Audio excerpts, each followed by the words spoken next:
નમસ્કાર દર્શક મિત્રો, આજે ગણેશ ચતુર્થીનો પાવન દિવસ છે.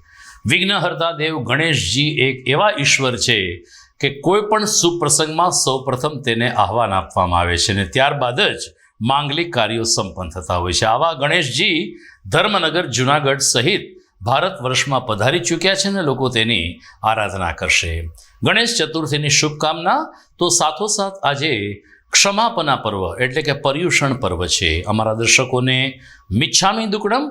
વર્ષ દરમિયાન આ ન્યૂઝ ચેનલ દ્વારા કોઈની પણ લાગણી દુભાઈ હોય તો આજે અમે અંતરથી ક્ષમા માગીએ છીએ, મિચ્છામી દુક્કડમ કહીએ છીએ. જોઈએ આજના મુખ્ય સમાચાર.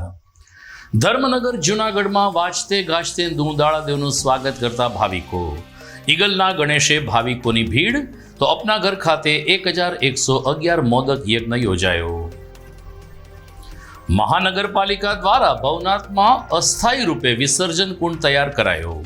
મૃગીકુંડ, દામોદર કુંડ અને નારાયણ ધરાનું પાણી પધરાવી કુંડ ખુલ્લો મૂકતા પદાધિકારીઓ. શહેરમાં 80થી વધુ સાર્વજનિક પંડાલોમાં અને 3000થી વધુ ઘર સોસાયટીમાં ગણેશજીનું કરવામાં આવ્યું સ્થાપન. 1.5 દિવસથી લઈ 11 દિવસ સુધી લોકો વિનાયક દેવની આરાધનામાં લીન થશે. અને જૂનાગઢ શિક્ષણ વિભાગના યજમાન પદે સૌરાષ્ટ્ર ઝોન કક્ષાનો કલા મહાકુંભ યોજાઈ ગયો.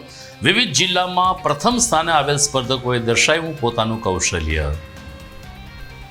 આ તમામ સમાચાર આપણે વિગતવાર જોઈએ તે પહેલા લઈએ એક બ્રેક.